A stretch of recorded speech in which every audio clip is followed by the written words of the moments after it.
नमस्कार, मैं हूं संजय शर्मा। आप देख रहे हैं 4 पीएम न्यूज़ नेटवर्क। संडे का दिन है, राजीव नारायण जी का इंतजार होगा। पिछले 1 या 2 प्रोग्राम वो कर नहीं पाए थे। उनके परिवार में एक शादी समारोह था, उसमें वो व्यस्त थे। लेकिन जिस दिन प्रोग्राम नहीं आता है उनका, उस संडे को मेरा खराब हो जाता है, इसलिए क्योंकि इतने फ़ोन, इतने मेल आते हैं कि आज राजीव जी का प्रोग्राम नहीं आया। राजीव जी के प्रोग्राम से करने से पहले मैं हमेशा कहता हूँ, इस बार फिर कहूँगा, आपका ज्योतिष में यकीन हो तो देखिए प्रोग्राम, नहीं है तो बिल्कुल मत देखिए। मेरा ज्योतिष में यकीन है, इसलिए मैं कार्यक्रम देखता हूँ, क्योंकि मेरी जन्म पत्री के आधार पर जो बातें कही गई काफी हद तक सही हुई है लाइफ में, तो मेरा भरोसा बढ़ गया है। दूसरी बात, राजीव जी पेशे से इंजीनियर हैं, बहुत श्रेष्ठ इंजीनियर हैं वो, लेकिन उन्होंने इंजीनियरिंग में ना जाकर एक विधा हासिल करने के लिए कोशिश करी, ज्योतिष शास्त्र का, धर्म शास्त्रों का सालों अध्ययन किया। कुछ भविष्यवाणियां सही हुई हैं, कुछ गलत हुई हैं, लेकिन बातें बेहतरीन करते हैं। और आज जो बातें करी हैं उन्होंने, मेरी हवा खराब हो रही है। मैंने उनसे कहा कि आप अमित शाह के बारे में जो बोल रहे हैं, जरा मेरी जन्म पत्री देख लीजिएगा। कहीं मेरी जन्म पत्री में तो ऐसा नहीं है, आप पे तो डायरेक्ट हनुमान जी की कृपा है। पता चला कि आप अमित शाह के लिए जो बोल रहे हैं कि क्या क्या होने वाला है उनका, अमित शाह ने सुन लिया तो मेरा बोरिया बिस्तर बांध देंगे। अमित शाह जी को गुस्सा बहुत आता है। जिससे चिढ़ गए उसके चिढ़ गए, और जिससे खुश हुए उसके लिए जान देने को तैयार रहते हैं, अपने लोगों का ध्यान रखते हैं। लेकिन क्या अमित शाह का इतना बुरा समय आ रहा है कि उनको इस्तीफा देना पड़ेगा, उनको पार्टी से हटाया जा सकता है? ऐसी तमाम बातों पर राजीव जी से चर्चा हुई। मैं भी आपके पास राजीव जी के पास ले जाऊंगा, लेकिन उसे 1 मिनट में अपने लिए लूंगा। मैंने बहुत मन से, बहुत तमन्ना से 4 पीएम म्यूजिक बनाया है, जिसका लोगो आप देख रहे हैं। मेरी कोशिश है कि समाज के ऐसे गरीब लोग, ऐसे वंचित लोग जो कहीं स्थान पाने से पीछे रह जाते हैं, मैं उनको ये प्लेटफॉर्म पर दे सकूं। आपको पहले भी बताया था कि हमने जब ये कहा कि आप अपने आसपास के गरीब लोगों को, वंचित लोगों, और जो बहुत अच्छा गाना गा रहे हैं, उनके प्लेटफॉर्म नहीं हो, उनके डिटेल हमें भेजिए। हमारे पास एक संदेश आया, प्रयागराज में गाड़ी गैरेज में काम कर रहे एक नौजवान का गाना आया। हम उस शहनवाज को बंबई ले गए, उसके लिए गाना लिखवाया, उसको कटिंग कराई, उसके कपड़े बनवाए, उसको बहुत बढ़िया रियाज कराया, फिर उसका गाना रिलीज किया। उसके बाद में हमारे पास एक नौजवान आया, जिसने जेएनयू से एमए किया था। 40 से ज्यादा वाद्य यंत्रों को वो बजा लेता है, इतना हुनरमंद। जब वो ढप्पी लेके गाना गाता है तो आप मंत्रमुग्ध हो जाएंगे। लेकिन भगवान की लीला देखिए, वो बचपन से अंधा है। उसका गाना आप 4 पीएम म्यूजिक पे हर महीने देखेंगे। तो मैं आपसे रिक्वेस्ट करना चाहता हूं कि मैं देश के ऐसे तमाम जगह पे, ऐसे जो गरीब हैं, जो वंचित हैं, जो परेशान हैं, और गाते बहुत अच्छा है। संगीत भगवान से जुड़ने का सबसे बड़ा माध्यम होता है। अगर ऐसे कोई वीडियो आपको देख रहे हैं, तो अगर उनके पास डिटेल हो तो मुझे नंबर डिस्क्रिप्शन में भी दिए होंगे या डिस्प्ले भी हो रहे हैं, ये नंबर है, ये मेल आईडी है, इस पे संपर्क करें। और साथ ही एक अनुरोध और करना चाहता हूँ, आपकी मदद भी चाहता हूँ। अगर आपके मन में आता है कि किसी ऐसे गरीब का, ऐसे किसी एक गाने का, किसी बैंड के गाने का, कोई आप गाने का प्रायोजक बनना चाहते हैं, आप चाहते हैं कि आप एक गाने के स्पॉन्सरशिप करें, तो ये मेल आईडी है, ये फ़ोन नंबर है। अगर आप भेजेंगे, हमारा सहयोग करेंगे, तो हम इसको एक विस्तार रूप देंगे। हम ऐसी और प्रतिभाओं को मंच देंगे। आपके साथ के बिना ये काम संभव नहीं है। अब चलते हैं राजीव जी के पास, आपको इंतजार होगा उनकी ज्योतिष भरी बातों का। चैनल को सब्सक्राइब करें और ज्वाइन करें और राजीव जी की बातें सुने। चलिए, 4 पीएम न्यूज नेटवर्क में स्वागत है राजीव जी, बहुत बहुत आपका। सच में मुझे उम्मीद नहीं थी। आपने लगभग 20 दिन पहले जो शो हुआ था, मुझे यहाँ तक डेट याद नहीं है, लेकिन लगभग 20 दिन हुए होंगे, आपने मुझसे कहा था कि अमित शाह के बड़े खराब दिन शुरू होने वाले हैं। तब मुझे लगा था कि ऐसा नहीं हो सकता, अमित शाह का जलजला है, नंबर 2 के आदमी है वो मोदी जी के बाद, उनके क्या खराब दिन हो जाएंगे। लेकिन क्या अंबेडकर अंबेडकर अंबेडकर लगा रखा है। इस एक बयान ने देश की राजनीति में भूचाल ला दिया है। मैं, अगर मुझे, जहां तक मेरी याददाश्त अगर सही है, पिछले 2 3 4 5 10 सालों में भी कोई इतना बड़ा मुद्दा नहीं है जिसपे भारतीय जनता पार्टी को पसीने आ रहे हो। मोदी जी तुरंत शाह की सफाई में उतर आए। आरएसएस संघ बुरी तरह से नाराज है, क्योंकि जो उसने दलितों को साथ जोड़कर एक हिंदुओं की कल्पना की थी, जिसमें सारे दलित, सारे पिछड़े सब एक मंच पर रहे, एक जगह रहे, और उसके बाद में वो कल्पना फेल हो गई है। क्योंकि दलितों के अंदर एक इतना गुस्सा आ गया है। भाई, अंबेडकर जी ने तो खुद हिंदू धर्म छोड़ दिया था, लेकिन जी। दलितों का बड़ा समुदाय खुद अंबेडकर को भगवान मानता है। और आप इस तरह मजाक उड़ा रहे हो अमित शाह के, वाकई में सारे दिन खराब हो गए। तो मुझसे बहुत सारे लोगों ने फोन करके कहा कि राजीव जी ने तो 15 दिन पहले ही बता दिया था कि अमित शाह के दिन खराब होने वाले हैं। मैं सबसे पहले आपसे ये पूछना चाहता हूं कि अमित शाह का कौन सा ग्रह ऐसा था, क्योंकि जहां तक मुझे याद आ रहा है, आपने कहा था शनि का कुछ तत्व है, शनि पिछड़ी दलित जातियों को, कमजोर लोगों को, मैं भी आपके जी। संग सीख रहा हूँ, मेरी मुझे भी जी जी हाँ जी हाँ। तो मैं ये पूछना चाहता हूँ राजीव जी, अमित शाह की राजनीति का, अमित शाह की जन्म पत्री का कौन सा ग्रह ऐसे था जो इतनी तेजी से पलटा कि अमित शाह की पूरी राजनीति ही चौपट होती नजर आ रही है? हाँ देखो संजय जी, मैं आपको करेक्ट करना चाहता हूँ, मुझे खूब याद है, वो शायद 20 अक्टूबर का प्रोग्राम था, क्योंकि अमित शाह का जो जन्म है वो अमित शाह का जन्म है हमारा 22 अक्टूबर का। तो 20 अक्टूबर के प्रोग्राम में मैंने उनकी हॉरोस्कोप को चर्चा करते हुए कुछ ये बातें बताई थी कि उनके लिए आने वाला समय हेल्थ ग्राउंड पर भी अच्छा नहीं है और बाकी मैटर्स में भी। तो देखिए, जब बुरा समय आता तो बुरा समय का मतलब कई मायने में होता है, हेल्थ भी उसमें हो सकती है, आपके लिए मान अपमान आ सकता है, आपका जेल, मैंने उनकी बल्कि जेल का भी बताया था, उनके जीवन की पिछली घटनाओं का भी बारे में बताया। तो मैं शुरुआत करता हूं पहले, ये एक पुस्तक है ज्योतिष तत्वांक, जो हो क्या नाम है आपके, गीता प्रेस ने पूरा का पूरा निकाला था। तो उस ज्योतिष तत्वांक में एक स्टेटमेंट है बृहस्पति संहिता का, ग्रहों के अधीन ही यह संपूर्ण संसार है, ग्रहों के अधीन ही सभी श्रेष्ठ मनुष्य होते हैं, काल का ज्ञान भी ग्रहों के अधीन है और कर्मों के फल को देने वाले भी ग्रह होते हैं। यह बृहस्पति संहिता का स्टेटमेंट है। अब मैं आपको यह दर्शकों अमित शाह की कुंडली दिखा देता हूं। यह अमित शाह जी की हॉरोस्कोप है, ठीक है। और अमित शाह जी का जन्म जो है 22 अक्टूबर 1964 को बृहस्पतिवार के दिन सुबह 5:23 पर बंबई में हुआ था। कन्या लगन की कुंडली है, सूर्य और बुध इनके दूसरे घर में है, शनि केतु इनके चौथे घर में है, शनि इनके छठवें घर में है, चंद्रमा इनका 8वें घर में है, बृहस्पति 9वें घर में है, राहु 10वें घर में, मंगल नीच का है 11वें भाव में, और शुक्र जो है इनके 12वें भाव में है। तो सबसे पहले मैं आपको बता देता हूं कि ये कंट्रोवर्सी हुई क्यों। देखिए, ज्योतिष के सीखने वालों को यह मानना चाहिए कि आपकी वाणी फिसल गई, आपके शब्द गलत हुए, तो क्यों हो गए? तो जब तक आपकी कुंडली में वाणी का घर पीड़ित नहीं होगा, इस जहां से हम ओरेटरी पावर देखते हैं, तब तक आपकी कंट्रोवर्सी नहीं खड़ी होगी। तो मजे की बात देखिए, अक्टूबर के आखिरी हफ्ते में शायद 25-26 अक्टूबर को मंगल आता है कर्क राशि में, और इनके जन्म के मंगल पे आ गया, इनका जन्म का मंगल भी कर्क राशि में है अमित शाह का, यहां पर देखिए। और मंगल की चौथी दृष्टि है, मंगल की चौथी दृष्टि इनकी वाणी के घर पर पड़ रही है। तो देखिए, मंगल ने वो काम इनसे कहलवा दिया कि जो कि आप अभी जैसा बता रहे, आरएसएस और बीजेपी और सारी उनकी जो है क्या नाम है मेहनत बेकार हो गई। और वास्तव में जिस तरह से अमित शाह ने कहा था, एक तो आपको दर्शकों को पता होना चाहिए, अमित शाह हमेशा अक्सर इन पर्सन भी बड़ा रफ बोल देते हैं किसी को, जैसे कुछ चुनाव की रैलियों में आपको पता, ए भाई बैठ जा, ए भैया बैठ जा, एक कपड़े वाले, एक टोपी वाले, इस तरह से बोलते हैं। उनके अंदर नम्रता विनम्रता है ही नहीं, मतलब रफ, और हो सकता बदतमीजी से भी बोलते हो, मुझे नहीं पता जिन लोगों से। तो ये जो वाणी का दोष बना, और ये ही इनके लिए घातक सिद्ध हुआ है।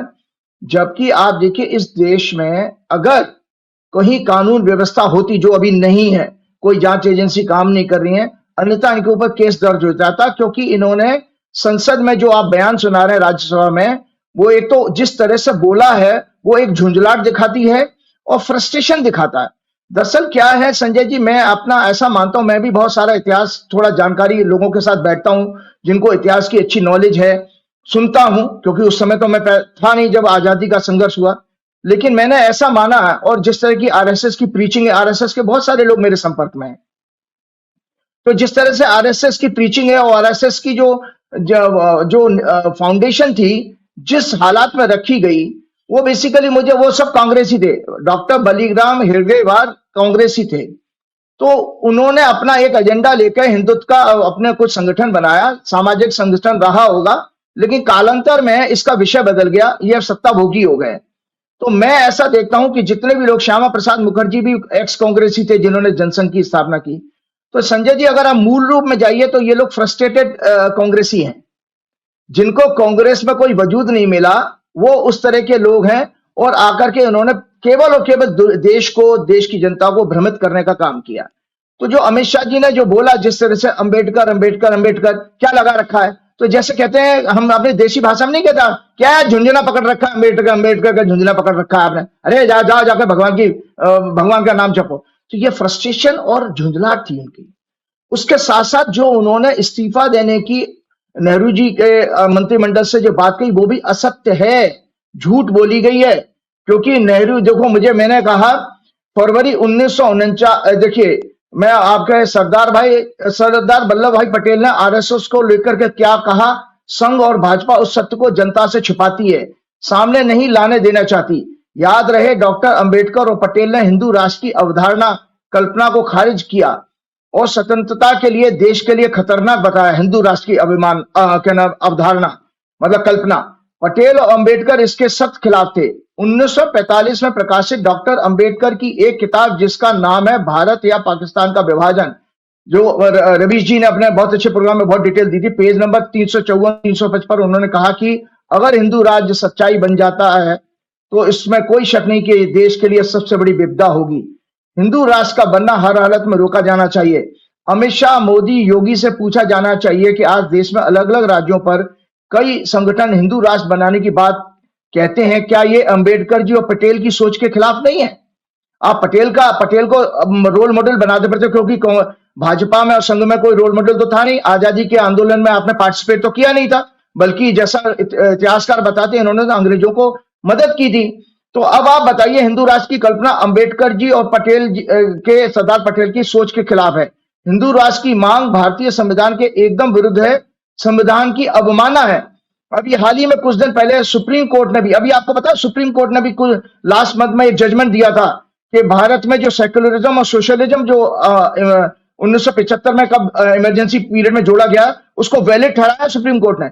और आरएसएस का सपना था कि सेक्युलरिज्म वर्ड हट जाए, वो उसको वैलिड कर दिया। तो ये भी, अगर आप सेक्युलरिज्म को खारिज करते हो तो इसका मतलब कंटेम्प्ट ऑफ कोर्ट का केस बनता है आपके ऊपर। तो ये एक तरह से आरएसएस की सोच पर तमाचा भी है। फरवरी 1949 में सरदार पटेल ने हिंदू राष्ट्र की चर्चा को एक पागलपन भरा विचार बताया था। 1950 में उन्होंने कहा था कि भारत एक धर्मनिरपेक्ष राज्य है, यहां हर मुसलमान को महसूस करना चाहिए कि वो भी भारत का एक नागरिक है और भारतीय होने के कारण उसका एक समान अधिकार है। अगर हमें उसे ऐसा महसूस नहीं करा सकते तो हम एक विरासत और अपने देश के लायक नहीं है। ये देखिए सरदार पटेल के फरवरी 1949 का एक चिट्ठी लिखी गई है, उसके जवाब है, उसका वर्ड्स हैं। और सरदार साहब का दिसंबर 1950 में तो देहांत हो गया।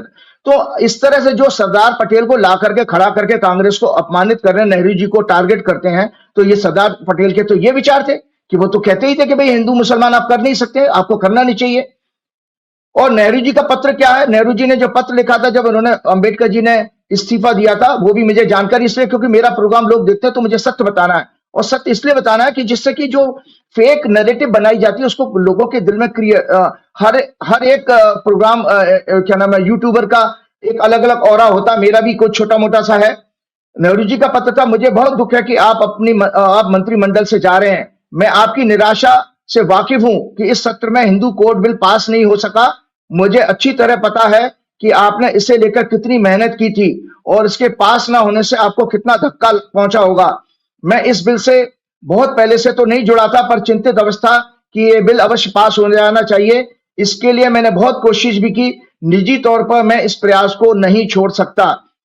अब आप देखिए मोदी और शाह और योगी आदित्यनाथ भी थोड़े बहुत अपनी कमियों को छुपाने के लिए हमेशा झूठ बोलते हैं। पहला संशोधन संविधान में नेहरू जी ने किया 1991 में, ये मोदी जी ने लोकसभा में झूठ बोला था, क्योंकि ये उसमें दरअसल ये सांप्रदायिक प्रचार के जो चल रहा था उस दौरान, उसके ऊपर जो जितने लॉस थे उसमें कुछ कोर्ट्स ने उसमें रूलिंग की थी जिसको रोकने के लिए संविधान संशोधन लाया गया। दूसरा, लैंड एक्विजिशन बिल, जमींदारी प्रथा के कुछ कानूनों को भी जो है कोर्ट ने रद्द किया था, इसकी वजह से लाया गया।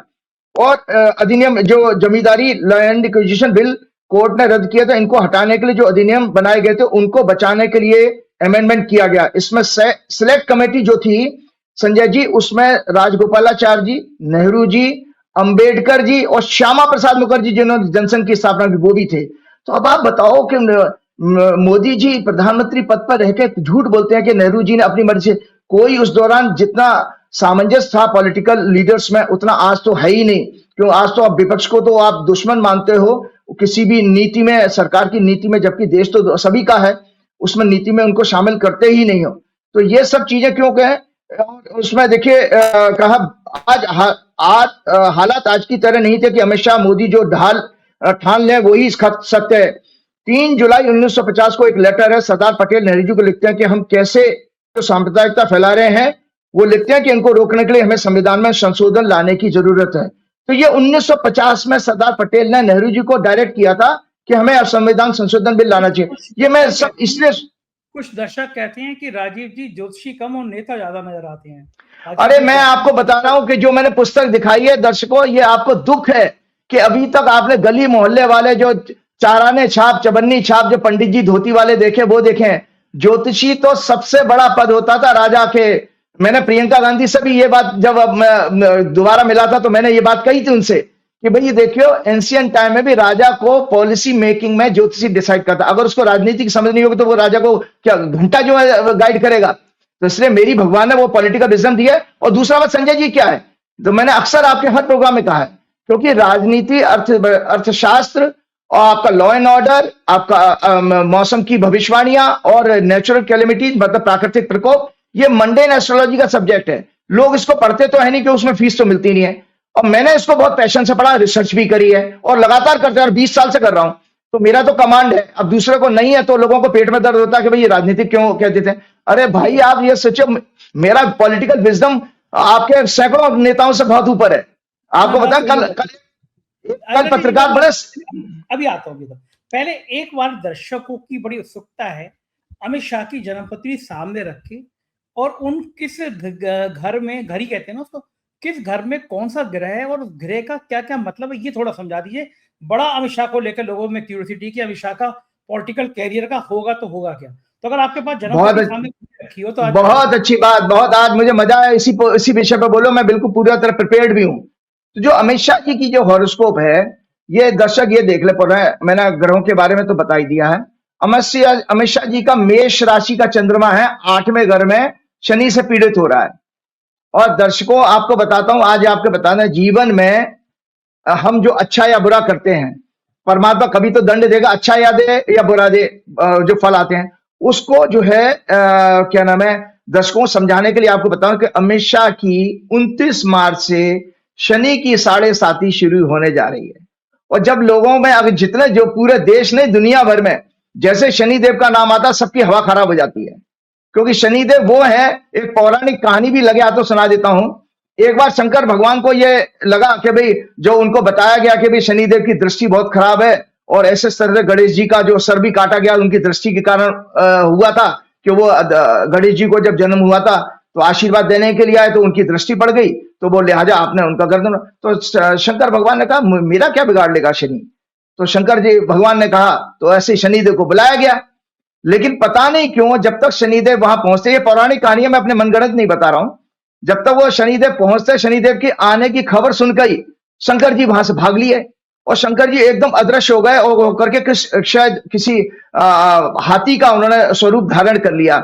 और जो है उसके बाद जब उनकी दृष्टि से वो बच गए, तो उसके बाद शनिदेव ने जब वो प्रकट हुए, उनको आशीर्वाद दिया। उन्होंने कहा प्रभु मैंने पहचान लिया आपको। तो जब वो आशीर्वाद दिया, उन्होंने कहा तो प्रभु देखो मेरा खौफ इतना ही है कि आपको अपना असली स्वरूप छोड़ के हाथी का तो क्या नाम है शरीर धारण करना ही पड़ा। तो ये शनिदेव है। शनिदेव का कारण मैं बता देता हूं। जो काल पुरुष की कुंडली है दर्शकों, ये नॉलेज की बात आप समझ लीजिए, क्यों शनि हमारे जीवन में हमारे कर्मों के फल के दाता है और न्यायाधीश है। काल पुरुष की कुंडली मेष लगन से शुरू होती है, और मेष लगन मतलब एक से शुरू करिएगा 9, 10, 11, तो 10वीं राशि और 11वीं राशि, मकर राशि और कुंभ राशि, आपका कुंभ लगन है संजय जी, तो मकर राशि और कुंभ राशि शनि की राशियां। तो 10वें घर में आ गई शनि की राशि, और 11वां घर होता लाभ का, हमारा उपलब्धियों का, अचीवमेंट का, फल का, फल भी कहा जाता है देशी भाषा में। तो अब आप देख लीजिए दर्शकों, जो मनुष्य के कर्मों के घर का स्वामी भी शनि, काल पुरुष की कुंडली से 10वें घर से कर्म देखते हैं, और कर्मों के फल को देने वाला भी शनि। तो इसीलिए जो आज अमित शाह जी फंसे हैं, उसका कारण यह है, एक बहुत बड़े ज्योतिषी महाराष्ट्र के हुए काटवे जी।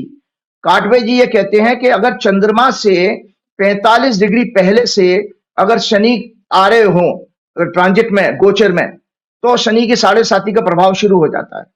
और वो 7.5 का मतलब होता है 7.5 बरस, क्योंकि दर्शकों आपकी जानकारी के लिए बता दो, शनि एक राशि में 2.5 साल रहते हैं।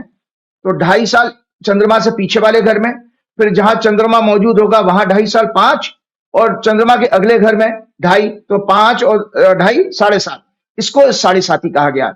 मतलब, और चंद्रमा क्या है? चंद्रमा हमारे मन का कारक है, संवेदनाओं का कारक है, इमोशंस का कारक है, फीलिंग्स, परसेप्शन, और आपका खुशी, उत्साह, उल्लास, ये उत्सव, ये सबका चंद्रमा सिग्निफिकेटर है। तो माइंड का सिग्निफिकेटर भी है। तो और शनि हमारे वैराग्य का कारक है, और वैराग्य जिंदगी में दर्शकों याद रखिए 2 तरह से आता है संजय जी। या तो आपको बहुत नॉलेज हो जाए तो आपको एक डिटैचमेंट आना शुरू हो जाएगा, जिसको आत्मज्ञान कहते हैं, यार क्या रखा है जिंदगी में, ऊपर वाले का नाम जपा, इस तरह के शब्द निकल लेते हैं। या लगातार तकलीफें आए, इतनी सफरिंग आए कि आप बिल्कुल टूट जाए अंदर से, तो आपको फिर ऊपर वाले की याद आती है कि यार मेरी तो सारी ताकत काम नहीं की। जैसे अभी अमित शाह के साथ हो रहा है, गौतम अदानी जी के साथ भी हो रहा है, जो बड़े बड़े लोग हो रहे हैं, हो रहा है, क्यों हो रहा है? तो ये कहीं शनि आपको एहसास करा रहा है कि भाई मिस्टर सो एंड सो, तो यू आर नथिंग। तो दर्शकों, काटवे जी के महा अनुसार ये जो प्रभाव अमित शाह की कंट्रोवर्सी हुई, वो शनि की 7.5 का प्रभाव है। और शनि 29 मार्च 2025 को, जब अमित शाह की इस कुंडली में 12 नंबर राशि में आ रहे हैं, शनि मीन राशि में, जो मेष से 12वां घर बनती है, और कन्या लगन की उनकी कुंडली है, उनके 7वें घर में जा रहे हैं शनि। शनि, उनका जन्म का शनि रोग के घर में बैठा है, इसलिए मैंने उनकी पिछली बार बताते हुए कहा कि उनको शारीरिक कष्ट कोई हो सकते हैं, और उनको पहले हुए भी हैं। उनको गांठ बनी थी, जो जिसका ऑपरेशन 2019 में कराया था। और जब जब शनि की दशा आई है, उनको जेल भी हुई थी 3 महीने के लिए 2010 में, तब भी वो शनि का रोल था। जब उनकी गांठ हुई, मैंने सब वेरीफाई कर लिया दर्शकों, 2020 में 2 अगस्त 2020 को ये पूरा 1 महीना एम्स में एडमिट हो गए थे, इनकी सांस बंद हो गई थी, क्या नाम है, अमित शाह की, कोविड के टाइम में पूरा 1 महीना क्या नाम है, वो पूरा कॉरिडोर खाली करा लिया गया था एम्स का, और अमित शाह एडमिट रहे 1 मंथ। और उस समय Rahu, moon, Venus, moon, Saturn की दशा थी। मंगल इनका 64 नवांशा लॉर्ड है, और सूर्य इनका 22 ग्रेसकोण लॉर्ड है, जो रोग देने के ग्रह माने जाते हैं। शनि ट्रांजिट में मीन राशि में आएगा 29 मार्च को, और जो जब इनकी जेल की दशा हुई, तब भी इसमें राहु में शनि का पीरियड आ रहा था। तो अभी जो इनकी बृहस्पति में शनि की दशा चल रही है, तो दर्शकों याद रखिए 7.5 का प्रभाव उन्हीं लोगों के लिए लागू होता है जिनकी या तो चंद्रमा की दशा चल रही हो, या शनि की दशा चल रही हो, क्योंकि शनि और चंद्र के कॉम्बिनेशन से 7.5 बनती है, ये ट्रांजिट होता है। तो मैं एक जल्दी से 7.5 का प्रभाव बढ़ के बता देता हूं। शनि परिवर्तन का कारक है, वो जीवन में अच्छे और बुरे दोनों प्रकार के परिवर्तन ला सकता है, क्योंकि काल पुरुष की कुंडली यानी मेष लगन के अनुसार ये 10वें भाव यानी कर्म और 11वें भाव यानी उनके फलों का स्वामी है। ये शनि एक परिवर्तन करके दूसरे क्षेत्रों से जुड़ने का आधार तैयार करता है। चंद्रमा से चतुर शनि को मन की परेशानी का कारक माना गया। सफलता के लिए आवश्यक गुण कठोर परिश्रम, एकाग्रता, साहस, मजबूत इच्छा शक्ति। 7.5 की वैदिक ज्योतिष के अनुसार शनि कर्म उनके फलों का कारक है, साथ ही न्याय नैतिकता भी है। चंद्र हमारे मन, संवेदना, परसेप्शन, इमोशंस और मन की शुद्धि, साइकोलॉजी का सिग्निफिकेटर है। शनि की 7.5 दरअसल शनि का गोचर है, जो जन्म के चंद्रमा से 12वें भाव से शुरू होता है और चंद्रमा से 2nd हाउस पर खत्म होता है। शनि एक राशि में 2.5 वर्ष रहते हैं, और मैंने 3 राशियों का जोड़ 7.5 बता दिया। ये मानसिक पीड़ा या मानसिक सुख दोनों तरह की 7.5 प्रभाव देती है, जिसके परिणाम जन्म कुंडली में चंद्रमा की अवस्था और शनि की अवस्था के ऊपर डिपेंड करते हैं। आपको बता दें, शनि की 7.5 सबके लिए खराब होगी। मैं दर्शकों ये मना कर रहा हूं, नहीं होता।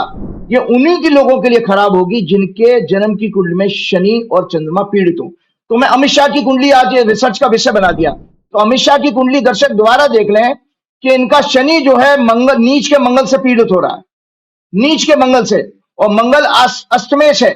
इसीलिए मंगल जो है उत्तेजना का, शैल की ग्रोथ का कारक है, शनि शैल की ग्रोथ का।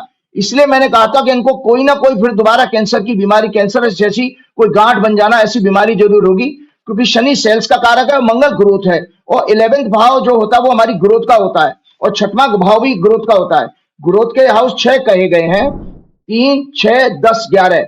ये बेसिकली आपके फाइनेंशियल ग्रोथ भी देते हैं। और अगर आप याद रखिएगा संजय जी किसी को बीमारी हो जाए तो बीमारी को बढ़ाते भी हैं, क्योंकि बढ़ाने वाले ग्रोथ के हाउस है, ग्रोथ का मतलब बढ़ना।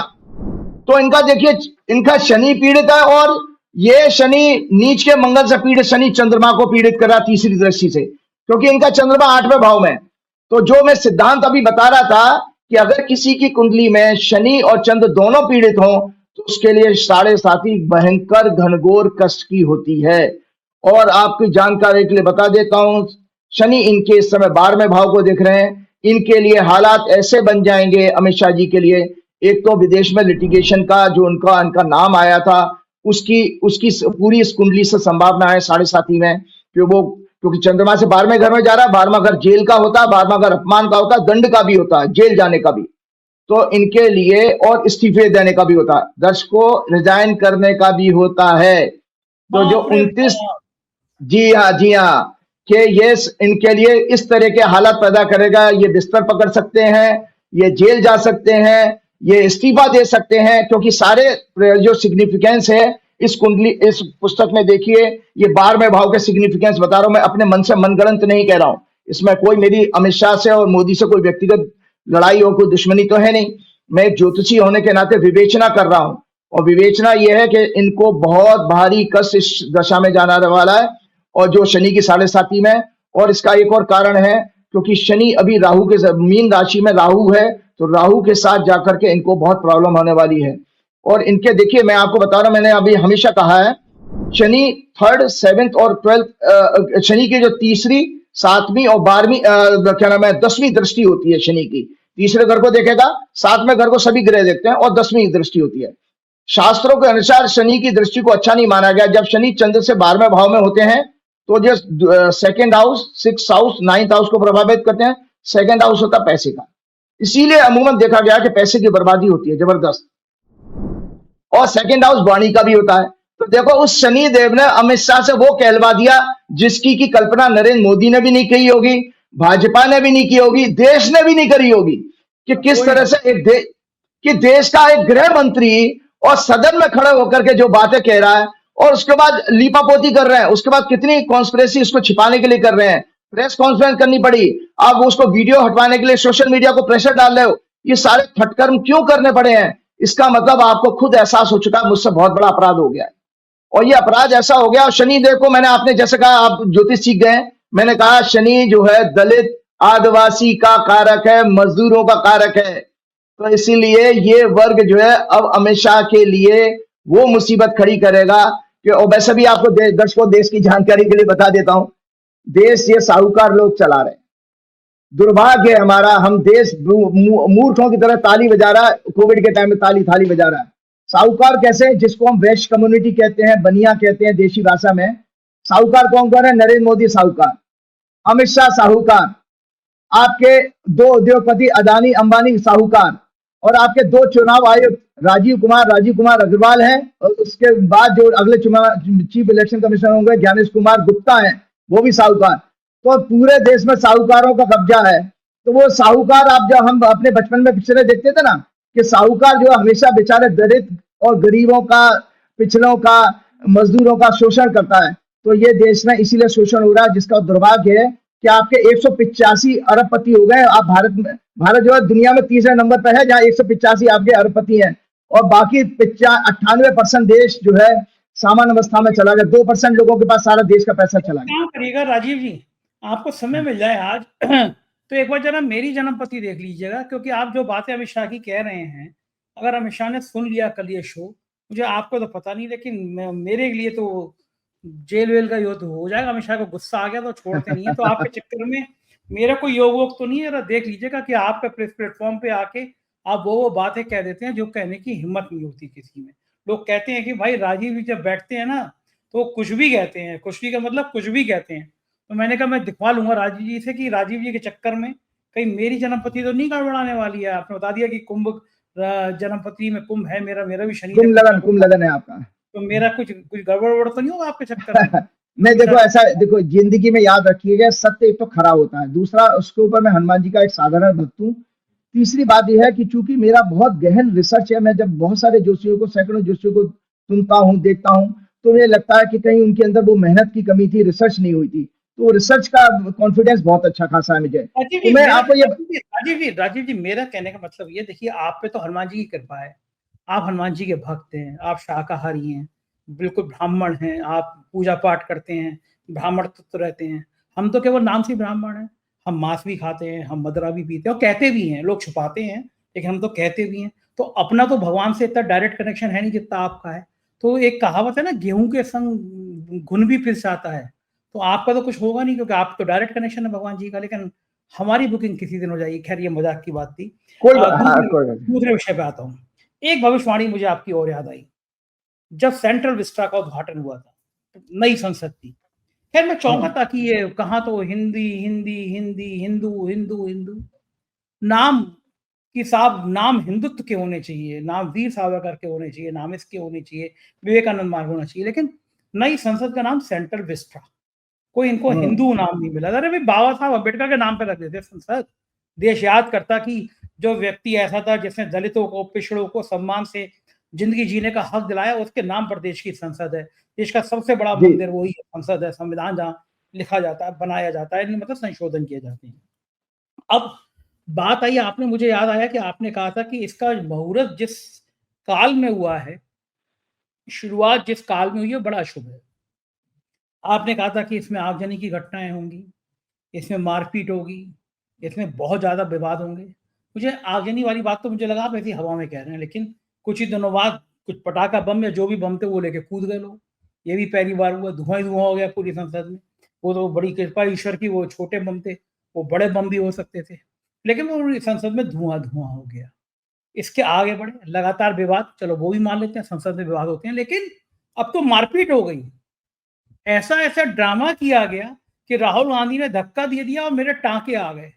पहली बार में वो जो सारंगी साहब हैं, प्रभात सारंगी जी, एक आपको याद होगा, एक ग्राम जी बहुत बड़ा एक इंसान थे, उनके 2 बच्चों के साथ जला दिया गया था उनको। उसमें भी इंसाफ का नाम आया था कि इनके चेले चपाटे थे जिन्होंने जलाया था। पहली बार में वो केवल एक रुई लगाए दिखाई दिए। 2 घंटे बाद वो रुई थोड़ी सी बड़ी हो गई, फिर पट्टी बंध गई, फिर पट्टी के ऊपर पट्टी बंध गई। मतलब ये पहली बार ऐसे देख रहे हैं कि वो चोट बढ़ती चली जा रही है। वो जैसे जैसे टीवी चैनलों पे बहस बढ़ रही है, वैसे वैसे उनकी पट्टी बढ़ती चली जा रही है। लोगों ने हंसी उड़ाई कि कहीं ऐसा ना हो कि कुछ देर बाद इनका लीवर और किडनी भी खराब हो गई हो राहुल गांधी के धक्के से। तो जो आप कह रहे थे कि मारपीट के दृश्य दिखाई देंगे, वो मारपीट हुई या नहीं हुई, जांच अभी पेंडिंग है। और मजेदार बात है, सीसीटीवी सरकार जारी नहीं कर रही है। एक एक कदम पे सीसीटीवी है, 1 मिनट में पता चल जाएगा किसने किसको धक्का दिया। तो ये सरकार की जो नौटंकी है, ये समझ में आ गई कि अमित शाह के, बाबा साहब के बयान से ध्यान बटाना है, तो सब चैनलों को इस पे लगा दो। लेकिन मेरा सवाल फिर वहीं से आया कि जिस संसद को लेकर आपने जो भविष्यवाणियां की थी, वो फिर एक बार सही हुई, वही सारा ड्रामा हमने देखा। तो मैं जानना चाहता हूँ, अब तो आपने ट्वीट किया था, आप भी संसद घूम के आए हैं नई सेंट्रल विस्टा में, जरा उसकी भी तफ्तीश से बताइए कि आपको उसके अंदर जाके, चूंकि आप वास्तु का भी अध्ययन रखते हैं, आप मेरे ऑफिस में आए थे, आपने कुछ चीजें बताई, मैंने वो स्वीकार की कि ऐसा हो सकता है। तो जरा मुझे उसका वर्णन बताइए, दोनों बातें, कि आपने कैसे कहा था कि इस पार्लियामेंट में यही होगा, वो घट गया।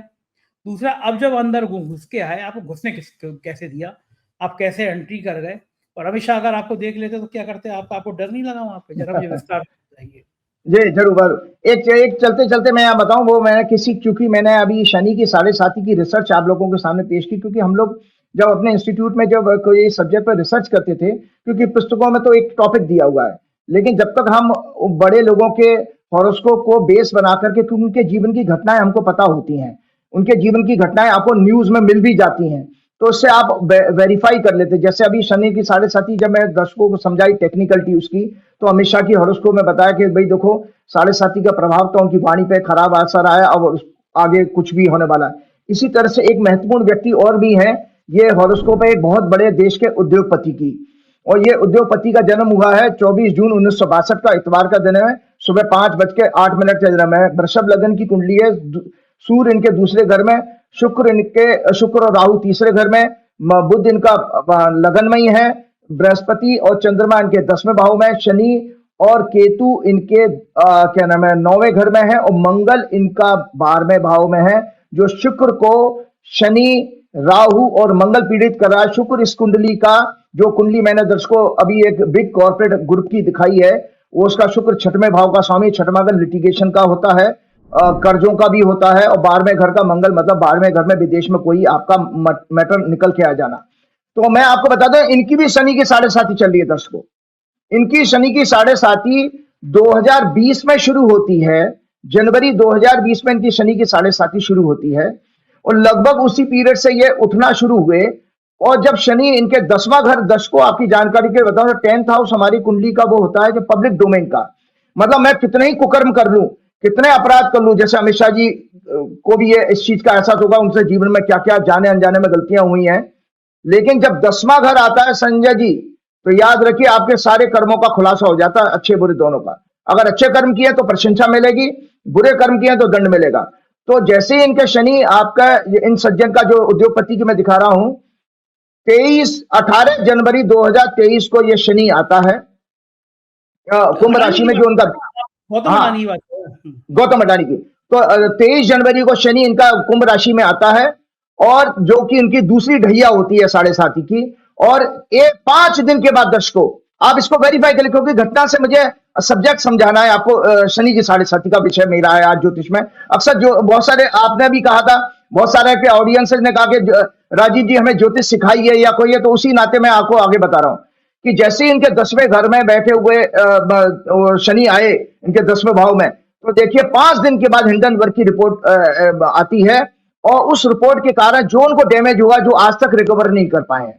और लगातार आप ये देखिए कि 23 जनवरी 2023 से लेके अभी तक इनको कितने कष्ट आए हैं। इनको कैपिटल इनकी बहुत सारी 1 लाख करोड़ से ज्यादा इनकी कैपिटल का नुकसान हो चुका है लगभग, मैंने अखबारों में पढ़ा।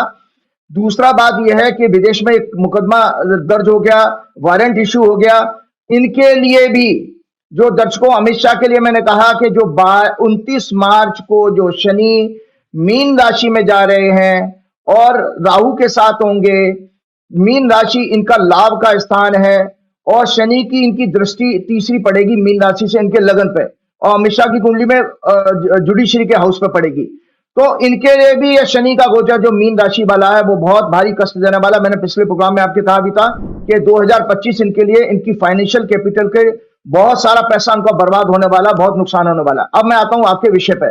तो आपने जो मुझे प्रश्न पूछा था, देखिए ये दर्शकों आपकी क्या नाम है कुंडली थी, क्या नाम है, अरे कहां गई, पार्लियामेंट की, हाँ पार्लियामेंट की जी, हाँ न्यू पार्लियामेंट बिल्डिंग ये थी। देखिए ये सेंट्रल विस्टा की आपने जो ये कुंडली है दर्शकों, ये न्यू दर्शकों को बता दीजिए, दर्शक जो नए होंगे कि राजीव जी कुंडली का अध्ययन ऐसे करते हैं, आपको लगा होगा कि पार्लियामेंट की कुंडली कैसे बन गई। तो जब पार्लियामेंट का जिस समय उद्घाटन होता है राजीव जी के हिसाब से वो जन्म होता है, तो राजीव जी ने जिस समय उद्घाटन हुआ उसके हिसाब से ये कुंडली बनाई है। जी राजीव जी कंटिन्यू। जी बिल्कुल। तो 19 सितंबर 2023 को मंगलवार का दिन था, दोपहर में 1:16 पर ये इन्होंने मोदी जी ने इसकी जो क्या नाम है एंट्री हुई है पार्लियामेंट में। आपको जैसे लोकसभा स्पीकर, और जब लोकसभा मैंने आपको बताया था कि 1:16 टाइम मैंने कैसे लिया, जैसे ही ओम बिरला जी ने माइक पकड़ के हेलो भी कहा तो वो जन्म हो गया भाई, उसमें आप पहुंच गए। तो ये अग्नि तत्व की राशि दर्शक देख ले, ये धनु लगन निकल के आया, धनु लगन अग्नि तत्व का होता है। तो तीसरे घर में शनि, 5वें घर में बृहस्पति राहु, और 8वें घर में शुक्र था, 9वें घर में बुध था, 10वें घर में मंगल और सूर्य थे, और चंद्रमा पीड़ित था। चंद्रमा हमारे सुख का कारक है, मन का कारक है, आपस में जो सामंजस्य होता है ना, मेंटल जो क्या नाम है बाइंडिंग होती है, वो भी अगर पीड़ित हो तो इसमें मन कभी नहीं मिलेंगे। तो एक दर्शक अभी भी सुन ले कि इस बिल्डिंग में जितने लोग होंगे सांसदों में, आपस में उनकी माइंड की ट्यूनिंग कभी अच्छी नहीं हो पाएगी। और दूसरा लग्न अग्नि तत्व का था, और मंगल और सूर्य 10वें भाव में दिग्बली होते हैं, वो भी अग्नि तत्व के कारक हैं। इसीलिए मैंने कहा था अग्नि इस बिल्डिंग में हमेशा उत्तेजना का माहौल रहेगा, और मारपीट, लड़ाई झगड़ा, बम जैसी घटनाएं, आगजनी की घटनाएं ये जरूर होंगी। इस क्या नाम है बिल्डिंग में कभी भी प्यार, मोहब्बत, सौहार्द की भावना नहीं बन पाएगी। और दर्शकों इससे ज्यादा प्रत्यक्ष ज्योतिष का उदाहरण क्या देखेंगे कि अभी उस बिल्डिंग को साल भर हुआ है, और कितने 5-6 क्या नाम है सेशन आए होंगे, उसमें लगातार इस तरह की इनको घटनाएं मिली हैं, ये सुख नहीं इनको मिल पा रहा है। और मैंने इसमें कहा भी था, और इस बिल्डिंग की जो मोदी ने बड़े वो डंडे के साथ पूजा करी थी ना, डंडा सेंगोल लेकर के, तो ये दर्शकों दूसरी कुंडली है। मैंने उस समय जब मोदी जी ने इसकी पूजा करी थी, जो हैंड रिटन कुंडली है, मोदी जी ने 28 मई 2023 को 12 बजे, ठीक दोपहर में 12 बजे इसकी पूजा करी थी, जब मैं प्लांट प्रतिष्ठा की। तो उसमें जो है सिंह लगन आया था, शनि 7वें घर में था, चंद्रमा लगन में, केतु तीसरे घर में, बुध राहु जुपिटर 9वें घर में, सूर्य उसमें भी 10वें भाव में था, और मंगल नीच का था जो शनि को प्रभावित कर रहा था 8वीं दृष्टि से। मंगल अभी भी नीच का ही है, और शुक्र इनके 11वें भाव में। तो मैंने बकायदा इसमें लिखा था कि इसमें मैंने लिखा था, नई पार्लियामेंट बिल्डिंग का उद्घाटन अत्यंत ही अशुभ काल में हुआ है। लग्न पर नाना प्रकार के संकटों 6, 8, 12 ग्रहों का प्रभाव है। ये दर्शक मैं राइटअप दूंगा, नीचे पढ़ लेंगे। मैं इसमें लिख रहा हूं, नई पार्लियामेंट बिल्डिंग का उद्घाटन अत्यंत अशुभ काल में हुआ। लग्न पर नाना प्रकार के संकटों 6, 8, 12 ग्रहों का प्रभाव है। 7वें भाव पर नीच के 9th लॉर्ड मंगल का अष्टम दृष्टि से प्रभाव। इस सदन में सदैव स्पीकर द्वारा विपक्ष के लिए दंडात्मक कार्रवाई और सौतेला व्यवहार होगा। और आप देखिए, आपका नो कॉन्फिडेंस मोशन लाया गया था इंपीचमेंट का, तो सौतेला क्या विपक्ष ने चार्ज लगाया। तो सोचो, एक ज्योतिषी 1.5 साल पहले कह रहा है कि विपक्ष के प्रति सौतेला व्यवहार होगा, और उस तरह की आपकी पॉलिटिकल पार्टियां शिकायत भी कर रहे हैं। इससे ज्यादा एक्यूरेसी ज्योतिष की क्या देखेंगे आप। तो मैंने कहा, स्पीकर द्वारा विपक्ष के लिए दंडात्मक कार्रवाई और सौतेला व्यवहार होगा। शास्त्र विहीन पूजा सेंगोल आदि के द्वारा ढोंग किया गया। भगवान ने गीता में इसे लाभकारी नहीं बताया। Mangal sun in 10th house, fiery lagna indicate these there may be heated and violent aggressive abusive debates. क्या मैंने बोल रहा हूं उसमें लिखा हुआ दर्शकों, मैं अपने मन से नहीं कह रहा हूं, यह बहुत पुराना है। There may be heated and violent aggressive abusive debates, suspension यानी क्या नाम है, और सदा कार्रवाई। स्पीकर का डिक्टेटर जैसा व्यवहार हमेशा रहेगा। सदन का जनता में परसेप्शन अच्छा नहीं होगा। विपक्ष और जनता के साथ सदैव अन्याय होगा, और सरकार द्वारा जन भावना के विपरीत विपक्ष की उपेक्षा करके उनके विरुद्ध कार्रवाई करके छल कपट के द्वारा गलत नीयत से नए कानून बनाए जाएंगे। इस सदन में आगजनी, हिंसा, मैं लिख रहा हूं, इस सदन में आगजनी, हिंसा, झगड़े और पुलिस एक्शन होंगे। सदन के चैनल भी बायस होकर गलत रिपोर्टिंग करेंगे। दशांश में D10 में 410 एक्सेस में राहु मून वक्री नीच का शनि 4थे भाव में, केतु वीनस 10वें भाव में होंगे। ये विपक्ष सदन की कार्रवाई महिलाओं, छात्रों, दलितों, गरीबों, अल्पसंख्यकों के लिए अन्यायकारी होगा। ये सदन उनकी हम हमेशा आवाज दबाने वाला होगा। ये सदन भारतीय इतिहास में अनेक मनहूस घटनाओं का गवाह बनेगा। मैंने यह भी लिखा है कि यह सदन भारतीय इतिहास में अनेक मनहूस घटनाओं का गवाह बनेगा। इसे सदैव के लिए डिस्कार्ड कर देना चाहिए। अब आप देखिए, इतना विस्तृत मैंने इसके बारे में डिटेलिंग पहले की थी, तो और वो पूरे वर्ड बाई वर्ड जो है सत्य सिद्ध हुई है। देखिए, तो मेरे लिए तो यह है कि मैं एक गणित का, मैथमेटिक्स का स्टूडेंट हूं, तो मुझे ये लगता है कि जो मैंने गणना की और देखो सब कुछ आ रहा है कि आज किस तरह का व्यवहार है कि एक ग्रुप पॉलिटिकल पार्टी जो रूलिंग पार्टी है वो किसी का गेट रोक के खड़ी हो जाती है। अरे भाई, लीडर ऑफ अपोजिशन के लिए आपको उसको सम्मान के साथ जाना जाना चाहिए। और जिस तरह की भाषा वो आपका निशिकांत दुबे यूज कर रहा था, मैंने कोई टीवी में देखा, हे राहुल तू गुंडा है, तू ना एक बुड्ढे को गिरा दिया। एक बताओ, लीडर ऑपोजिशन के लिए ये आपके वर्ड्स होने चाहिए, जो कि कैबिनेट मिनिस्टर का रैंक होता है। आपसे एज में छोटा हो बड़ा हो उसका कोई मायने नहीं रखता है। आप उसके संवैधानिक पद को देखिए कि वो लीडर ऑफ अपोजिशन है। आपके वर्ड्स की तो उससे पता लग जाता है निशिकांत दुबे कितने घटिया किस्म के परवरिश के व्यक्ति रहे होंगे, और उनकी परवरिश, उनकी शिक्षा क्या थर्ड क्लास रही होगी। और जिस तरह से उन्होंने, देखिए, झूठ फैलाने का काम उन्होंने संबित पात्रा ने किया। वो मीडिया पार्ट की रिपोर्ट बता के सोरोस का नाम जोड़ करके, और बाद में मीडिया पार्ट 2 ने कहा कि भाई ये सब फर्जी है। हमें तो ताज्जुब होता है कि इनके खिलाफ संसद में कार्रवाई क्यों नहीं की गई। तो ये सब चीजें आप देख रहे हैं।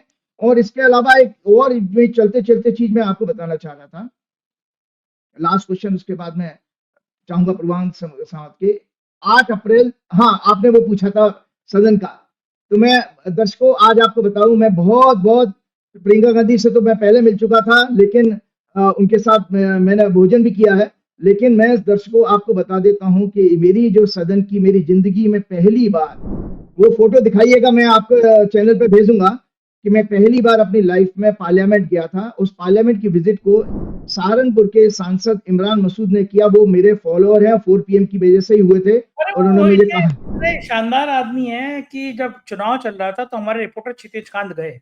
इतनी भीड़ थी, इमरान मसूद का चुनाव बड़ा सेंसिटिव था, बीजेपी पूरी कोशिश कर रही थी हार जाए। माइक देगा 4 PM का, सबको रोक दिया। क्षितिज से बोले भाई मैं 4 PM का और राजीव जी का बड़ा फैन हूँ, मैं संजय जी को वो सुनता हूँ, राजीव जी को सुनता हूँ। फिर एक दिन इमरान मसूद से बात हुई फोन पे, तो इतने खुश थे ना, मतलब वो 4 PM के बड़े फैन है वो, मतलब फिर क्या हुआ, अरे वो इतना, मैं आपको बता रहा हूं, इतने बढ़िया आदमी हैं। तो बहुत हमारी बढ़िया। 16 दिसंबर, और मैं कितने बढ़िया दिन गया हूं, जिस दिन विजय दिवस था, जिस दिन आपके पाकिस्तान की आर्मी ने सरेंडर किया था, उस दिन का उत्सव होना चाहिए था, नहीं मनाएगा, उसके बारे में भी दर्शकों को बोलना चाहूंगा मैं।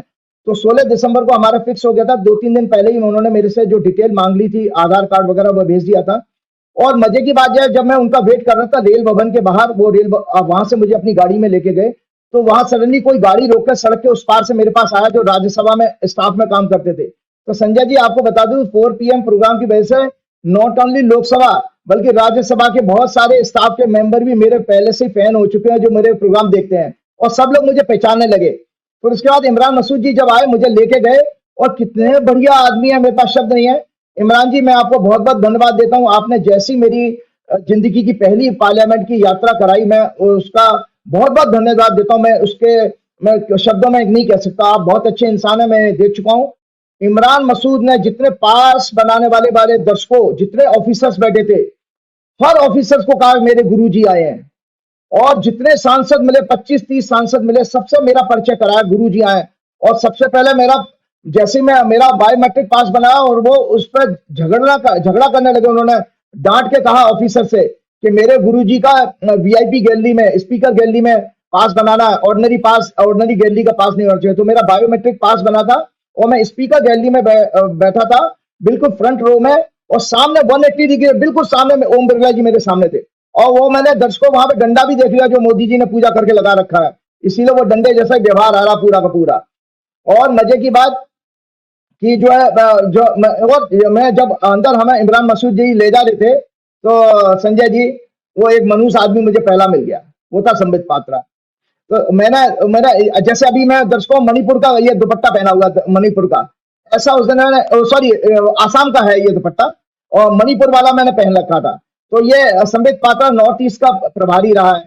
तो उसने मेरा दुपट्टा, इमरान मसूद ने मिलवाया संबित पात्रा से कि मेरे गुरुजी हैं। पहले तो मेरे गेरुआ कपड़े, मेरे सैफन कलर के कपड़े देख के वो चौंका होगा कि एक मुस्लिम के साथ आचार्य जी कैसे हैं। तो उसने वो तो अपनी भावना छिपा ली संबित पात्रा ने, लेकिन मेरा दुपट्टा हाथ में लेके कुछ उसकी टेक्निकलिटी बताने लगे, जो उसकी बनाने की होगी। तो मैंने कहा ये आपके राज्यपाल ने ही मुझे गिफ्ट किया था, मणिपुर के राज्यपाल ने। उसके बाद मैंने, जी एक हाँ सेकंड, अब तो मणिपुर गवर्नर रही नहीं, लेकिन मैं बता देता हूँ, बड़ी शानदार महिला थी जब वो गवर्नर थी। तो एक बहुत दिन शानदार बात है। कि ADC का फोन आया कि गवर्नर साहब बात करना चाहती हैं। अब मैं चौंका, मुझसे बात करना चाहती हैं, तो मैंने फोन अटेंड किया। अब मणिपुरी गवर्नर मुझसे कहती हैं कि भाई संजय जी बोलते तो खिलाफ हैं हमारी पार्टी के, लेकिन बड़ा लॉजिक होता है 4 PM का, और मैं 4 PM बहुत सुनती हूँ। मैं हंसा, मैंने कहा कि बीजेपी के लोग भी सुनते हैं, हालांकि बीजेपी के बहुत सारे लोग फोन करते रहते हैं इसके, लेकिन वो मणिपुर की गवर्नर थी बहुत अच्छी, हटा दिया गया, लेकिन मणिपुर को लेके बड़ी चिंतित थी। उन्होंने मुझसे मणिपुर के बारे में विस्तार से बात की, फिर आपका नंबर भी लिया, फिर आपसे भी बात हुई उनकी। लेकिन अनुसुईया जी व्यक्तित्व के रूप में मैं तारीफ करूंगा, और मैं बहुत अच्छी महिला, वो नहीं है, बहुत अच्छी महिला, बता पा रहा हूँ, लेकिन बहुत अच्छी महिला। बहुत अच्छी थी। तो आपने क्या कहा संबित पात्रा से कि मणिपुरी गवर्नर तो ने दिया है? उन्होंने मुझे, गवर्नर ने दिया। उसके बाद मुझे ये तरुण गोगोई मिले। तरुण गोगोई से मैंने उसको पीठ पे आशीर्वाद दिया, तरुण गोगोई को। मैंने कहा भाई तुम बहुत अच्छा काम कर रहे हो, और क्या नाम है, ऐसे ही करते हो, तुम बहुत फायर ब्रांड कांग्रेस के नेता हो। और रामगोपाल जी मिले, अखिलेश मिले, अखिलेश ने मेरे से हैंडशेक किया और मुस्कुराने लगे। तो इस तरह से कई लोगों से मिला। तो मैंने सबसे बड़ी, लखनऊ में भी मंच पे भी आप, जब आप थे अखिलेश जी के सामने, तो अखिलेश जी कह रहे थे आप उनके इलाके के हैं ना, इसलिए अखिलेश जी तो बड़ा आपसे जी वैसे भी अच्छा, तो एक चीज मैं और दर्शकों आपको कहना चाहता हूँ अच्छा, प्रियंका मिली भाई। नहीं मिली वहां पर? प्रियंका गांधी मिली हाँ नहीं बिल्कुल, मिली? अभी वो भी मैं बताता हूँ। एक चीज और जोड़ रहा हूँ, मुझे मजा आ रहा है कि आप अपनी बात को शेयर करने में। देखो दर्शकों, हनुमान जी की कृपा से मेरी संसद में पहली एंट्री जिस दिन हुई है, उस दिन विजय दिवस था, जहां पर पाकिस्तान आर्मी के 90,000 सैनिकों ने सरेंडर किया था हमारी देश की सेना के। एक तो बड़े पावरफुल दिन में गया। दूसरा बात मैं क्या देख रहा हूं संजय जी कि वो रावण की सोने की लंका जैसा है। और रावण कौन है हमें पता है, सत्ता का अहंकार रावण है। उस सोने की लंका में आप सोचो मेरे जैसा हनुमान का भक्त केवल जायजा लेने के लिए गया था, देखने के लिए माहौल क्या है। माहौल क्या है वो प्रोग्राम आता था न्यूज 24 में, तो मैं माहौल क्या है देखने के लिए, तो मैं उस माहौल का बताता हूं।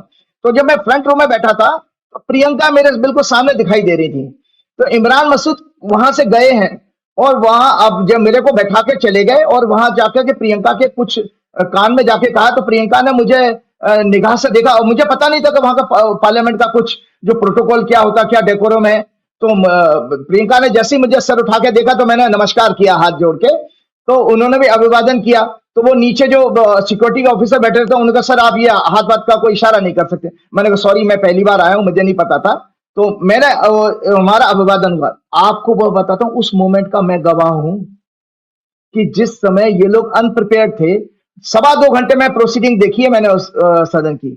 राजनाथ जी उस दिन मौजूद थे और 20 मिनट में उठकर चले गए, जबकि डिफेंस मिनिस्टर होने के नाते उनको अपने विजय दिवस के बारे में बोलना चाहिए था। लेकिन बीजेपी ने जानबूझ करके इस विषय को इसलिए नहीं छेड़ा कि उसमें कांग्रेस को और इंदिरा गांधी को क्रेडिट मिलता।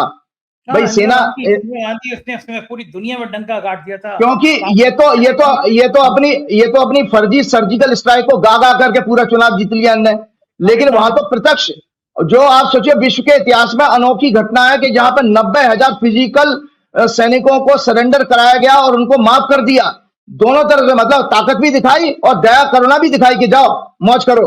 तो ये ऐसा इतिहास में आज तक किसी भी देश में इतिहास में नहीं हुआ है। उस घटना को बीजेपी ने बिल्कुल शेयर नहीं किया है। तो मैं आपको दर्शकों बता देता हूं उस प्रोसीडिंग में प्रियंका गांधी ने शून्य आवर होता है कोई, इसमें टेक्निकल चीजें मैं भी सीखना चाहूंगा।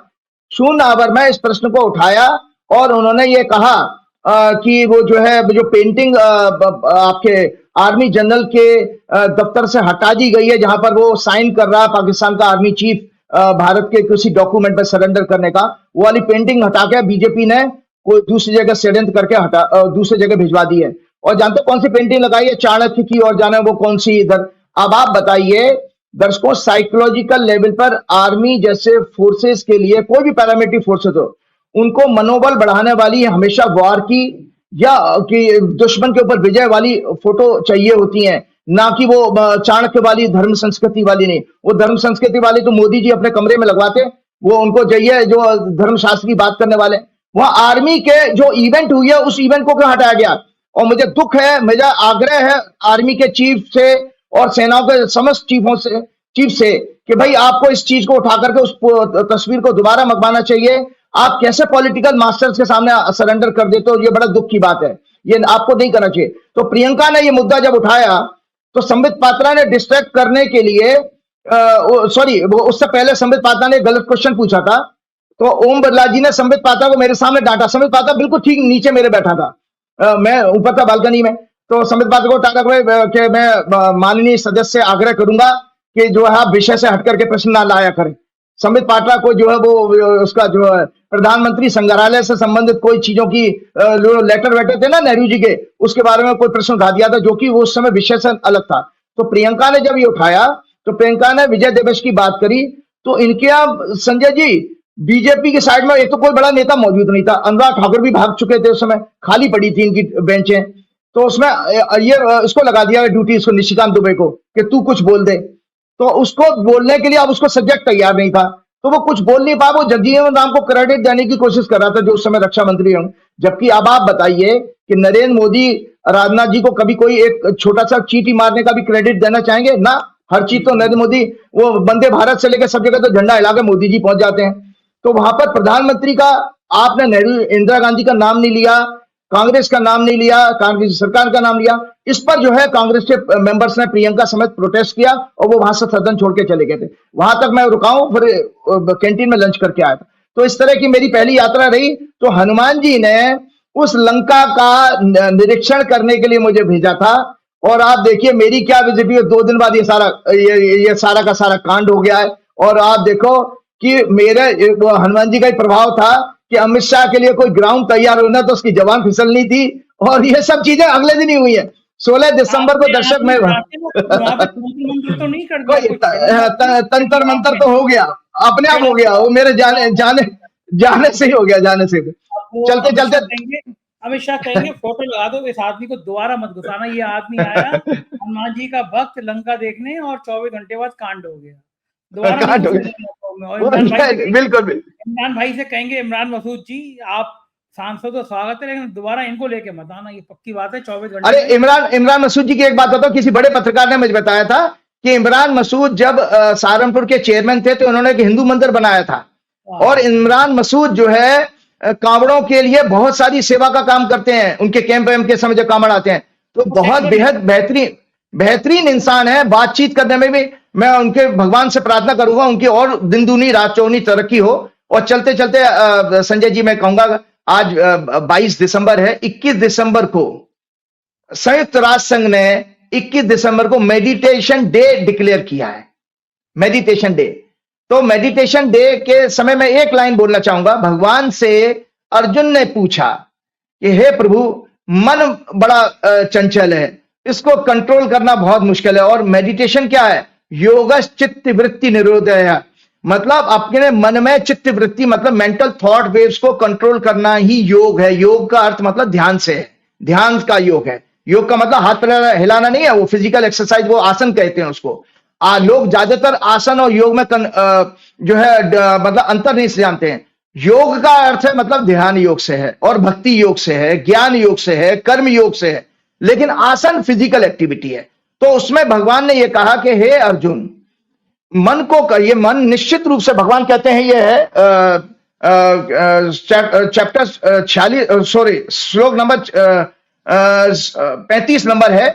अर्जुन के प्रश्न पूछने में मन बड़ा चंचल है, दृढ़ और बलवान है, इसीलिए उसे वश में करना वायु को रोकने के समान है।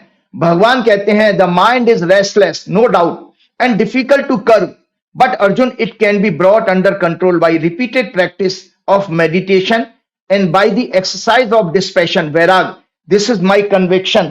ये भगवान ने गीता में श्लोक चैप्टर 6 के 35वें श्लोक में कहा है।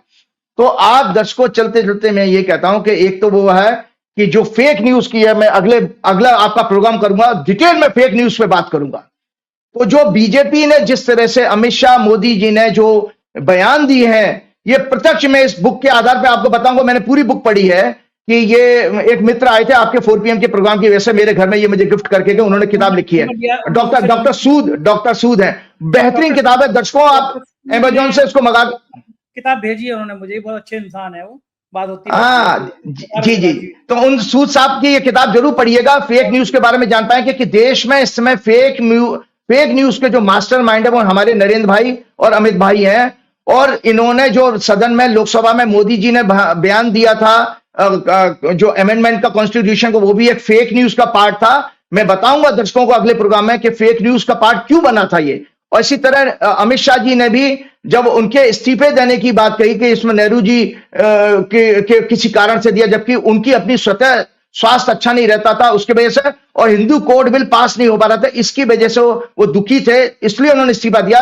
बल्कि नेहरू जी ने तो उनको मनाने की बात कही, उनसे दुख जाहिर किया था कि भाई मैं, अगर आप रहते तो बहुत अच्छा, आपने बहुत मेहनत की है वगैरह वगैरह, उनको उनके अच्छे कार्यों की उनको याद भी दिलाया था। तो ये फेक न्यूज का पार्ट था कि दोनों जगह पर अमित शाह जी और मोदी जी ने गलत स्टेटमेंट दे करके देश की जनता को, संसद को भ्रमित करने का कार्य किया। और ये फेक न्यूज किस तरह से हमारे मानसिक और शारीरिक स्वास्थ्य को खराब करती है, अगले प्रोग्राम में मैं डिटेल में बात करूंगा। चलते चलते फेक न्यूज से बचेंगे कैसे? तो जब तक ज्ञान और विवेक नहीं होगा और हनुमान जी की कृपा नहीं होगी, तब तक आप फेक न्यूज से बच ही नहीं सकते। इसीलिए श्री गुरु चरण सरोज रज निज मन मुकुर सुधार, वर्ण रोवर विमल जसु जो दायक फलचार, बुद्धिहीन तनु जान के सुमिरो पवन कुमार, बल बुद्धि विद्या देव मोह हरऊ कलेश का। जय हनुमान, जय श्री राम, जय।